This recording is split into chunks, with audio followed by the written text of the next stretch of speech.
and the glory of the Lord shone around them, and they were gently afraid.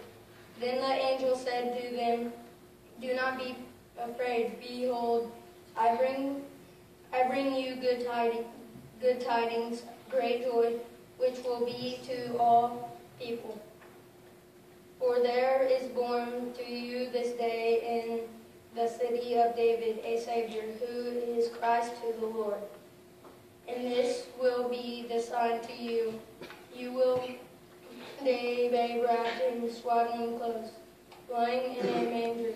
And suddenly there was an angel in magnitude of heavenly hosts praising God and saying, "Glory to the Lord in highest, and on earth peace, goodwill towards men."